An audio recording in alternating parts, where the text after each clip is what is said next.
முற்போக்கு சிந்தனையோட பல வெற்றி படங்களை கொடுத்த நடிகர் தான் எம்.ஆர். ராதா. ஒரு நடிகை தன்னை எட்டி உதைக்கிற காட்சியில் நடிக்கிறப்போ அந்த நடிகைக்கு தைரியம் சொல்லி உதைக்குமாறு சொல்லியிருக்காரு எம்.ஆர். ராதா.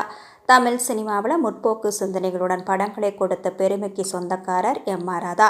நாடக நடிகராக இருந்து சினிமாவில் காமெடி, குணச்சித்திரம், ஹீரோ, வில்லன்னு பலதரப்பட்ட கேரக்டரில் நடித்து புகழ் பெற்றிருந்த இவர் பல நடிகர்களுக்கு முன்னோடியாகவும் திகழ்ந்திருக்காரு. மேலும் எம்ஜிஆர், சிவாஜி உள்ளிட்ட முன்னணி நடிகர்களின் படங்களில் வில்லனாகவும் நடிச்சிருக்காரு.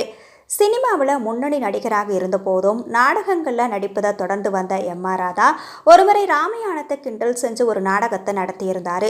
இந்த நாடகத்தை பார்த்த பலரும் இது தங்கள் மனதை புண்படுத்தும் வகையில் இருக்கிறதா சொல்லிய நிலையில் அடுத்த நாள் இந்த நாடகத்தை பார்க்க வர்றவங்க வரலாம், ஆனால் தங்கள் மனம் புண்பட்டுள்ளதா உணரும் எவரும் இந்த நாடகத்தை பார்க்க வர வேண்டாம்னு போஸ்ட் ஒட்டியிருக்காரு எம்.ஆர். ராதா.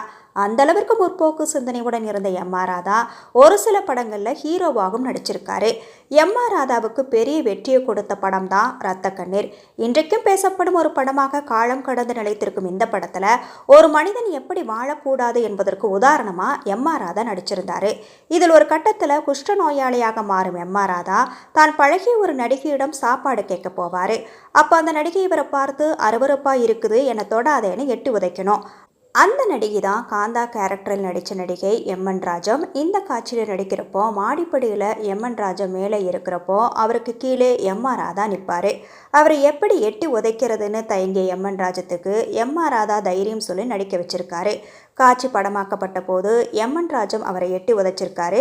எதிர்பாராத விதமாக எட்டி உதைச்ச எம்.என். ராஜம் கீழே விழுந்துவிட உதவி வாங்கிய எம்.ஆர். ராதா அப்படியே நின்றுருக்காரு.